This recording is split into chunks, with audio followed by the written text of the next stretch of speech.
इस विधानसभा क्षेत्र से फिर से प्रत्याशी के रूप में हमारे बीच में हैं। ऐसे हमारे आप सबके इस विधानसभा क्षेत्र के लोकप्रिय नेता भाई नरेंद्र ठाकुर जी,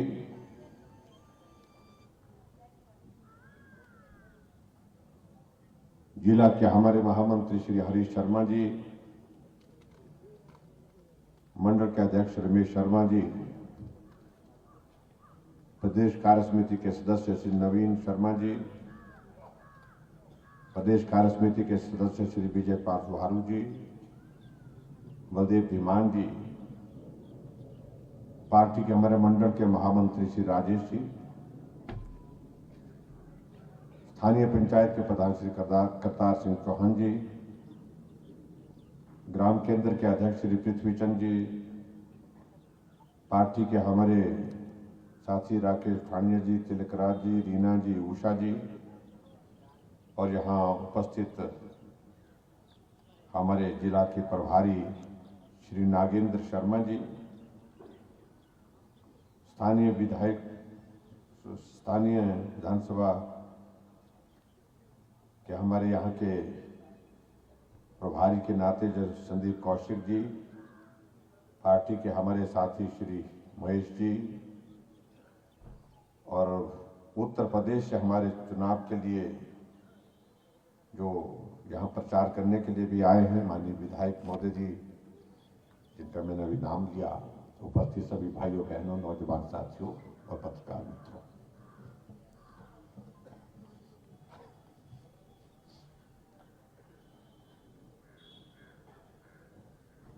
विधानसभा के चुनाव के सिलसिले में आज हम आपसे बात करने के लिए आए और भाई नरेंद्र ठाकुर जी ने आपके सामने अपनी बात कही कि इस क्षेत्र के लिए जो विकास की जो चीजें करने की थी, उन चीजों को करने के लिए हमने कमी नहीं छोड़ी और उन्होंने इस बात का भी जिक्र किया कि मैंने इस विधानसभा क्षेत्र के अंतर्गत खासतौर से इस लंगरू के इलाके में जो आप सबकी ओर से जो आग्रह आया, प्रस्ताव आया कि ये इस क्षेत्र के विकास के लिए आवश्यक है, चाहे वो सब तहसील की बात थी, चाहे वो विकास की दृष्टि से अन्य योजनाओं की बात थी, एक एक काम जो बताया गया था उसको करने की हमने कोशिश की और इस बात को लेकर के भी वो कह रहे हैं कि मैं सचमुच में आभारी हूं कि वर्तमान सरकार में इस क्षेत्र के लिए हम बहुत सारी चीजों को करने में सफल हुए।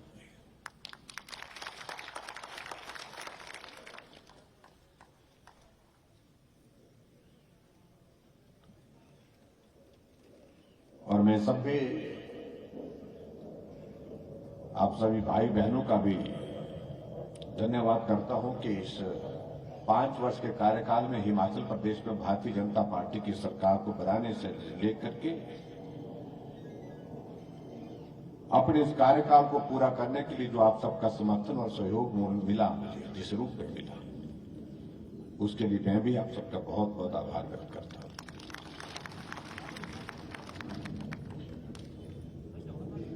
आज हम चुनाव के इस बेला पर हम इकट्ठा हैं तो मैं समझता हूं कि हमको कुछ बातों को लेकर के स्पष्ट होने की आवश्यकता है।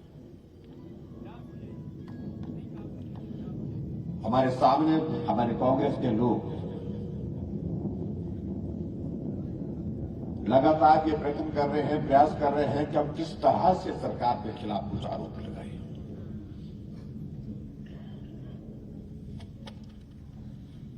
और मैंने इस बात को देखा कि विचित्र परिस्थिति हमारी विपक्ष की इस बार 5 वर्ष के इस कार्यकाल में रही। कभी कोई मुद्दा पकड़ते हैं, उठाने की कोशिश करते हैं, लोग सुनते हैं लेकिन मानते नहीं हैं।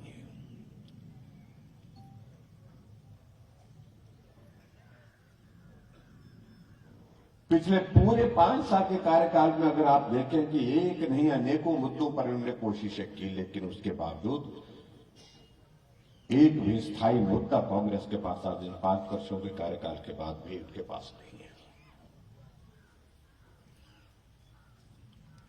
आज लोगों के बीच में गुमराह करके लोगों को ये समझाने की कोशिश कर रहे हैं, बताने की कोशिश कर रहे हैं कि बेरोजगारी बढ़ गई, महंगाई बढ़ गई। जैसे कि इनके कार्यकाल में ना महंगाई थी ना बेरोजगारी थी। आज गारंटी देने के लिए उतर आए। हम सत्ता में आएंगे तो हम गारंटी देते हैं कि हम ये करेंगे, हम वो करेंगे, लेकिन मैं इस बात को आपके सामने जरूर ध्यान में लाना चाहता हूं। ये कांग्रेस की गारंटियां पता नहीं कितनी हमने आज तक सुनी, कितनी हमने पढ़ी, लेकिन हमने अपने जीवन में इस बात को देखा कि कोई गारंटी इन्होंने पूरी नहीं की। और दूसरी बात मैं ये भी कहना चाह रहा हूं, गारंटी तो वो दे जिसकी अपनी गारंटी हो, पहले तो अपनी ही गारंटी नहीं है उनकी। आज गारंटी देने की बात कह रहे हैं। 2012 के चुनाव में इन्होंने हिमाचल प्रदेश में कहा था कि हर एक परिवार के एक सदस्य को सरकारी नौकरी देंगे, हर एक परिवार के एक सदस्य को सरकारी नौकरी देंगे। गारंटी कांग्रेस वालों ने दी थी। क्या हिमाचल प्रदेश में ये सब हुआ? किसी के घर में नौकरी मिली? जब नहीं मिली तो आप किस मुंह से लोगों के बीच में जाकर के फिर से गुमराह करने की कोशिश कर रहे हो? यही कांग्रेस है जिसने ये वादा किया था 2012 के चुनाव में, कहा था कि हम सत्ता में आएंगे तो हम बेरोजगारों को बेरोजगारी भत्ता देंगे। सत्ता में तो आए लेकिन बेरोजगारी भत्ता दिया क्या? ये वही कांग्रेस जिसने गारंटी दी थी हम महंगाई को रोकेंगे, लेकिन क्या 2012 से लेकर के 2017 तक इनकी सरकार रही, उसमें महंगाई बिल्कुल खत्म हो गई थी क्या? इसलिए मैं आपके बीच में ये कहना चाह रहा हूं कि जो बातें ये कह रहे हैं उसका कोई मतलब नहीं है। सिर्फ सत्ता चाहिए, कुर्सी चाहिए। सबसे बड़ी पीड़ा तो उनकी इस बात की है कि पूरे देश भर में कांग्रेस समाप्त हो गई, अपनी वजह से हुई, हमारी वजह से थी।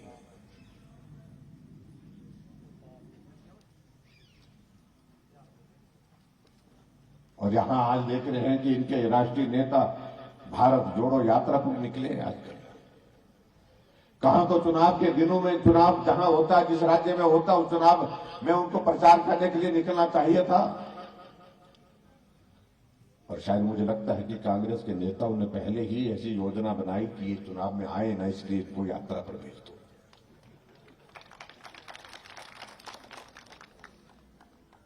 और मैं उनको ये भी कहना चाह रहा हूं कि अभी तो इनके नेता यात्रा पर निकले हैं और इस चुनाव का जब परिणाम आएगा तो कांग्रेस के नेता भी यात्रा पर ही निकलेंगे।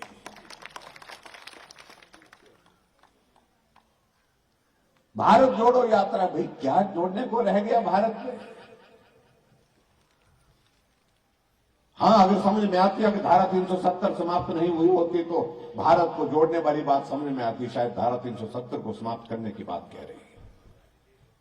धारा 370 समाप्त अपने देश के यशस्वी प्रधानमंत्री नरेंद्र मोदी जी ने कर दी और पूरे कश्मीर से कन्याकुमारी तक पूरा भारत, एक भारत, श्रेष्ठ भारत, मजबूत भारत, आत्मनिर्भर भारत, एक तिरंगे झंडे के नीचे आ गया।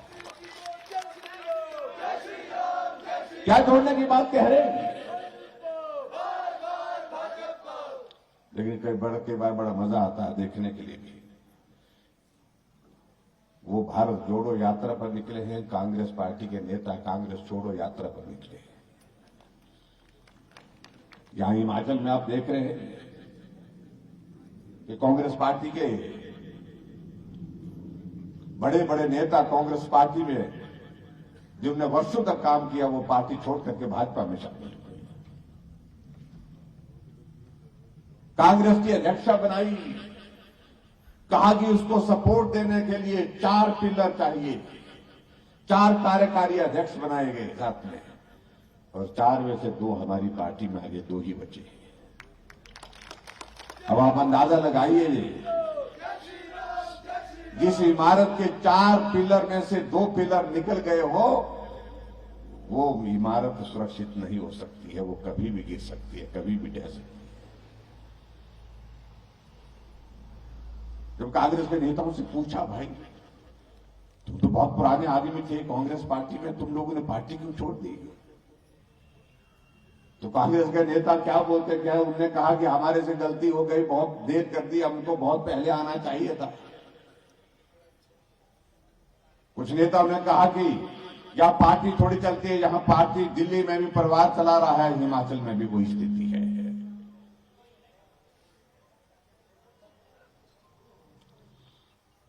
लेकिन एक नेता ने कहा कि इस पार्टी में रह करके करेंगे क्या, हम तो मुंह छुपा छुपा करके पता नहीं कितनी बार जलालत के दौर में से गुजर रहे हैं। जब इनके राष्ट्रीय नेता मंच पर भाषण देने के लिए खड़े होते हैं, मालूम नहीं होता कि वो क्या बोल करके चले जाएंगे।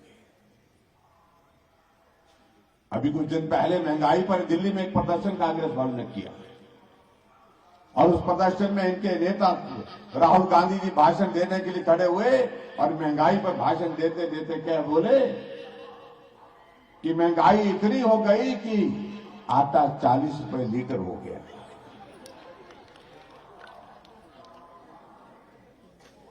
और शायद यही वजह है, मैं कल इस कारण से उनको यात्रा पर भेज दिया गया, उनको कहा कि हिमाचल मत करना, मेहरबानी होगी आपकी।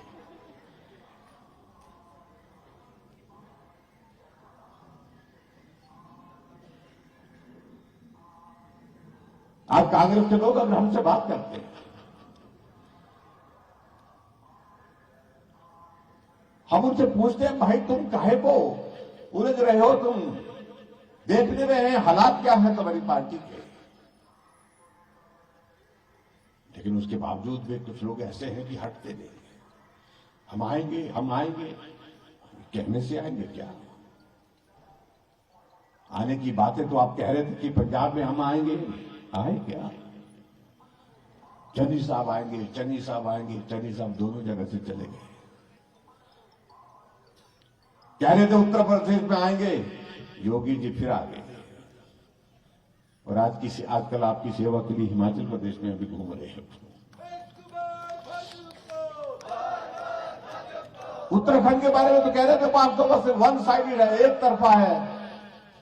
हमने कहा एक तरफा कैसे हुई कि नहीं, बोलते बारी की बात है कि वहां तो हर 5 वर्ष में बदल जाती है, अब की बारी हमारी बारी। परिणाम निकला, बारी आई नहीं। अब हिमाचल प्रदेश में भी आजकल यही कह रहे हैं कि हमारी बारी है। हमने उनको कहा, भाई साहब ये बारी वाला रिवाज बदल गया है, बारी वाला रिवाज खत्म हो गया है। आप कम से कम देखो तो सही, समझो तो सही। उत्तर प्रदेश 37 वर्षों से एक ही यही चल रहा था, 5 वर्ष के लिए सरकार बनती थी, 5 वर्ष के बाद बदल जाती थी, लेकिन रिवाज बदला। और योगी जी थे, योगी जी फिर आ गए। उत्तराखंड में भी आपने देखा कि जब से उत्तराखंड बना तब से हर 5 वर्ष के बाद सरकार बदल जाती थी, लेकिन अब की बात, धामी जी थे, धामी जी फिर आ गए।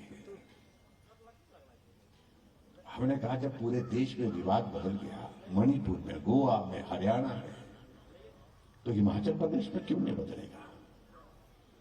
बहुत परेशानी होती है हमारी बातों से उनको, जब हमें रिवाज बदलने की बात कहते हैं।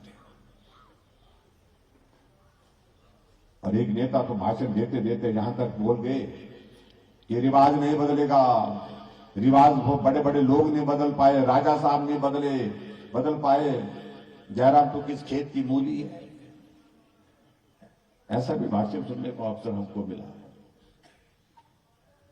हमने कहा, भाई मुझे चाहे गाजर बोलो, चाहे मूली बोलो, जो मर्जी बोलो, हमें फर्क नहीं पड़ता है। लेकिन मैंने कहा एक बात आप कान खोल करके सुन लीजिए कि जो बड़े बड़े लोगों के दिमाग में, कुछ लोगों के दिमाग में ये बात पड़ी है कि बड़े लोग ही काम कर सकते हैं, छोटे लोग कुछ नहीं कर सकते हैं। मैंने कहा कभी गलतफहमी में मत रहना, ये छोटे लोग अगर अपने इस पर आ गए तो बड़े बड़े का दिमाग ठीक करके जाते हैं। विचित्र लगता है कई बार, बड़े बड़े लोग दिमाग में उनको असर बैठी बात की जैसे कि वही बड़े हैं, बाकी तो सब छोटे हैं। लेकिन मैं एक बात जरूर कहना चाहता हूं ये गलतफहमी निकालनी पड़ेगी। इसलिए निकालनी पड़ेगी कि कुछ लोग इस प्रकार की मानसिकता पाल करके बैठे हैं कि बाकी लोग तो छोटे हैं, और मैं उनको ये भी कहना चाहता हूं कभी छोटे लोग भी बड़े काम करते हैं, इस बात के लिए भी याद रखना है। हमने हिमाचल प्रदेश में समर्पित होकर के काम किया इन 5 वर्षों में, गरीब के करीब रह करके काम किया। बुजुर्गों के लिए 60 साल से ऊपर सभी बुजुर्गों के लिए पेंशन का प्रावधान किया, हमारी सरकार ने किया। वो 4 लाख लोगों को पेंशन देते थे, हम आज 7.5 लाख लोगों को पेंशन देते हैं। वो 400 करोड़ खर्च करते थे पेंशन पर, और हम पेंशन पर 1300 करोड़ रुपए खर्च कर रहे हैं। बड़े बड़े लोगों के लिए पेंशन का कोई महत्व नहीं होता है, लेकिन हम छोटे लोगों के लिए उसका बहुत बड़ा महत्व होता है। जब किसी बुजुर्ग के घर में 1800 रुपए उसके खाते में आता है, तो वो 1800 रुपए से अपनी जरूरत की चीजें तय करता है कि इस महीने मुझे ये 1800 रुपए से ये काम करना है।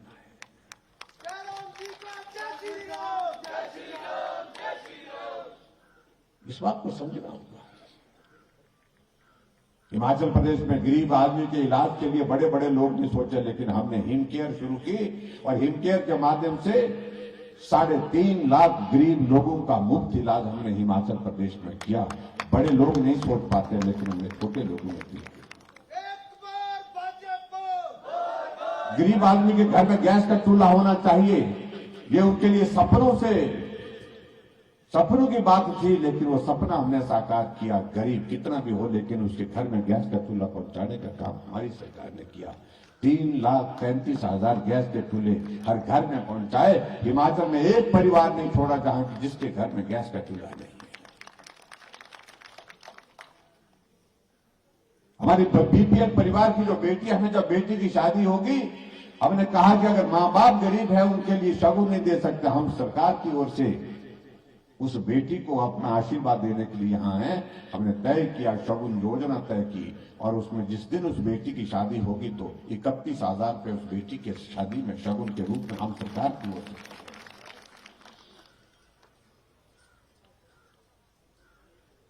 कोई गरीब आदमी बिस्तर पर पड़ा है, उसका इलाज लंबा चलेगा, जिंदगी भर बीमारी उसकी चलती रहेगी, और उसके इलाज के लिए ज्यादा पैसा खर्च होता रहेगा, हर महीने खर्च होता रहेगा। उसको सहारा योजना के अंतर्गत डाल करके हमने 20,000 ऐसे लोग हिमाचल प्रदेश में जो जिंदा तो है, लेकिन अपना काम भी खुद नहीं कर सकते, बिस्तर पर पड़े। पानी का गिलास भी दूसरे आदमी को ला करके उनको पिलाना पड़ता है। हम उन लोगों के खाते में हर महीने का 3,000 रुपए डाल करके उनको मदद कर रहे हैं। जो बड़े लोग हैं उनकी सोचने का विषय नहीं बन पाए, इसलिए नहीं बन पाए क्योंकि वो इतने बड़े थे, उनको कभी लगा नहीं कि गरीब आदमी अगर बीमार होता है उसके हालात क्या होते हैं, परिवार की क्या स्थिति होती है। गरीब आदमी के घर में इस प्रकार की लंबी बीमारी जब हो जाती है, और उस घर की परिस्थिति क्या हो सकती है, ये कल्पना नहीं कर सकते, क्योंकि वो बड़े लोग हैं। वो छोटे लोगों के दर्द को न समझ सकते हैं, न उनमें जाना है, न जानने की जरूरत है। आज हमने माताओं बहनों के लिए हमने तय किया, हमारी माताएं बहनें काम के लिए जाती हैं, घर से बाहर जाती हैं, आबादी का आधा हिस्सा है, तो हमने तय किया कि किराया भी माताओं बहनों से आधा लेंगे, आधे किराए पर हम लोग को लेकर जाएंगे। बड़े लोग नहीं सोच पाए इस बात को, ये काम भी छोटे लोगों को करना पड़ा। आज हिमाचल प्रदेश में गांव में रहने वाले गांव के लोगों के लिए पीने के पानी की सुविधा तो हमने हर जगह की, हर घर में पहुंचाई, लेकिन उसके बावजूद ये भी तय किया कि पानी पिलाना पुण्य का कार्य है, हम इसका कोई पैसा नहीं लेंगे। हमने तय किया गांव में रहने वाले आदमी से कोई पानी का बिल नहीं लेंगे, ये भी हमने तय किया, जो बड़े लोगों ने कभी सोचा नहीं। आज यहां पर आप सब लोग बैठे हैं, मैं इस बात को दावे के साथ कह सकता हूं, क्या आपको बिजली का बिल आया होगा, लेकिन बिल कितना आया होगा? 0 बिल आया होगा, इसलिए क्योंकि हमने तय किया कि हिमाचल प्रदेश बिजली पैदा करता है, हम पंजाब को, हरियाणा को, राजस्थान को, दिल्ली को बिजली बेचते हैं, तो हमारे हिमाचल के गरीब लोगों के लिए बिजली में कुछ मदद होनी चाहिए, उनके लिए कुछ राहत देनी चाहिए। हमने 125 यूनिट जीरो बिल के साथ तय की। इसलिए एक नहीं अनेक बातों को लेकर के हमने काम करने की कोशिश की। और दूसरी तरफ से भाई और बहनों में ये कहना चाह रहा हूं, आपके विधायक महोदय ने तो आपके जो काम किए सो तो किए। यहां प्रश्न ये नहीं रह गया कौन चुनाव लड़ रहा है, यहां प्रश्न तो एक चीज का है कि हिमाचल में चलना किसके साथ है। जहां पूरा देश नरेंद्र मोदी जी के साथ चलता है, जहां पूरा देश नरेंद्र भाई मोदी जी को ताकत दे रहा है, मजबूती दे रहा है, और जिस हिमाचल को नरेंद्र मोदी जी ने कहा कि ये मेरा हिमाचल, अपना हिमाचल, जहां मैं वर्षों तक रहा है, मैं अपने घर मानता हूं, हिमाचल को अपने घर मानता हूं, तो उस हिमाचल को कोई कमी रखनी चाहिए क्या? सारी बातें एक तरफ, हमको कुछ नहीं देखना, एक लक्ष्य को लेकर के। आज देश को नरेंद्र भाई मोदी जी के नेतृत्व की जरूरत है और हिमाचल को भी उनके नेतृत्व की जरूरत है, क्योंकि नरेंद्र मोदी जी ने इन 5 वर्षों में हिमाचल को बिना मांगे बहुत कुछ दिया है, बहुत कुछ दिया है। आप कल्पना करिए, all India medical institute AIIMS का मतलब हम लोगों के लिए दिल्ली होता था, अब एम्स का मतलब हम लोगों के लिए क्या हुआ, बिलासपुर हो गया। बल्क ड्रग फार्मा पार्क पूरे देश के लिए 3 मिले, और उसमें से एक हिमाचल प्रदेश के ऊना में हमने जो इसका शिलान्यास कर दिया, जहां 20,000 नौजवानों को रोजगार मिलेगा, 50,000 करोड़ रुपए का वहां पर जो है इन्वेस्टमेंट आएगा। वंदे भारत ट्रेन पूरे देश भर में 4 शुरू हुई, और 4 में से एक हमारे ऊना जिला से शुरू हुई, यहां से। इससे बड़ा सौभाग्य हमको और क्या हो सकता है। फिर भी कांग्रेस के नेता बोलते हैं कि मोदी जी आए थे, दिया कुछ नहीं, उन्हें मालूम नहीं पड़ता है। अगर चंबा आए तो 3,000 करोड़ रुपए प्रधानमंत्री ग्राम सड़क योजना के माध्यम से हिमाचल के फेज 3 PMGSY फेज 3 का काम शुरू करके गए, हाइडल प्रोजेक्ट का शिलान्यास बार भर करके चले गए। अगर मंडी में 4 वर्ष का कार्यकाल पूरा होने पर आए तो 28,000 करोड़ रुपए की ग्राउंड ब्रेकिंग करके गए। वहां पर इन्वेस्टमेंट, प्राइवेट सेक्टर की इन्वेस्टमेंट हिमाचल प्रदेश में आए और हिमाचल खुशहाली के रास्ते पर आगे बढ़े।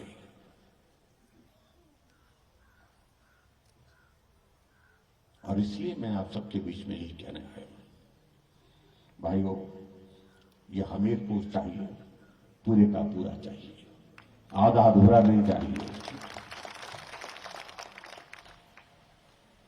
पूरा हमीरपुर जिला भारतीय जनता पार्टी के साथ चलना चाहिए। हमारे लिए सौभाग्य की बात है, अनुराग ठाकुर जी यहां से केंद्र में मंत्री है।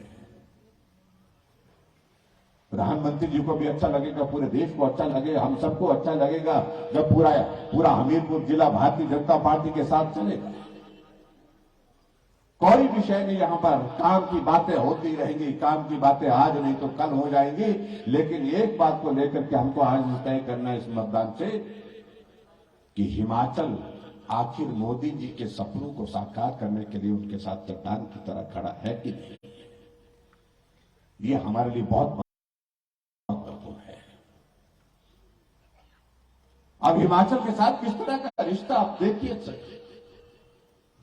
बिलासपुर आते हैं तो बिलासपुर के बाद कुल्लू के दशहरे में धानपुर के मैदान में पहुंचते हैं, रघुनाथ जी की पालकी के पास भीड़ को चीरते हुए उनको नमन करने के लिए, आशीर्वाद लेने के लिए वहां पर जाते हैं।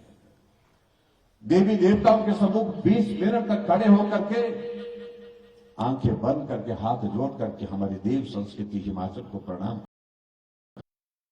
करते हैं। ऐसे प्रधानमंत्री आज तक हिमाचल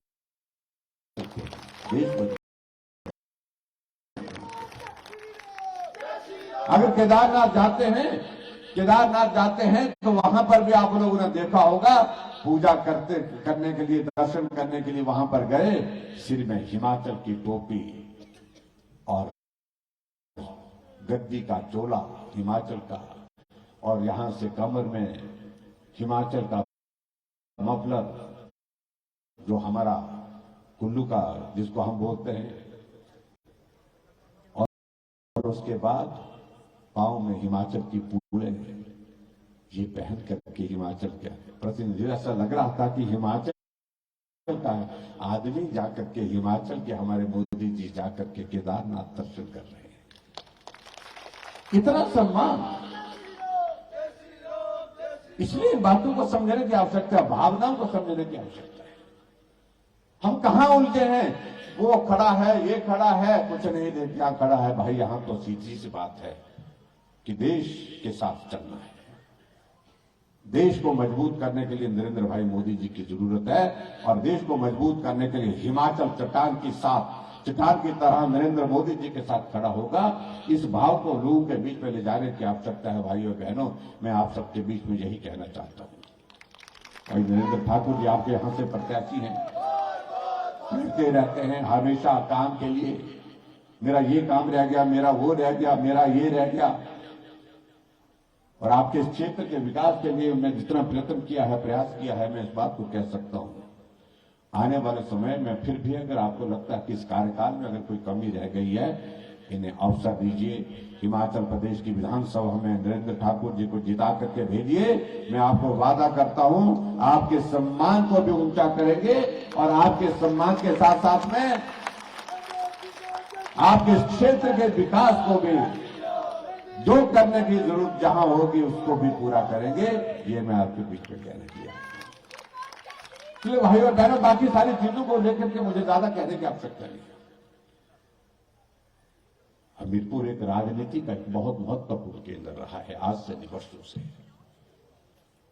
इसलिए यहां भाजपा ही थी, भाजपा ही है, और भाजपा ही रहनी चाहिए। इस बात को लेकर के ये बात आपके बीच में, मुझे पूरा भरोसा है कि 12 नवंबर को जिस दिन मतदान होगा, आप सबका आशीर्वाद भारतीय जनता पार्टी को मिलेगा। और भाई नरेंद्र ठाकुर जी हमारे यहाँ इस विधानसभा क्षेत्र से जो प्रत्याशी है, जो आपके लोकप्रिय विधायक भी हैं, इनको भारी बहुमत के साथ जिता करके आप हिमाचल प्रदेश की विधानसभा में भेजेंगे। और उसके बाद आगे की बातें, काम की बातें उसके बाद हम करते रहेंगे। निश्चित रूप से इस क्षेत्र के विकास के लिए जो भी हमसे संभव हो पाएगा वो करेंगे। इतनी ही बात मैं आज आपके बीच में करने के लिए आया हूं। आप सब आज के इस कार्यक्रम में यहाँ पर उपस्थित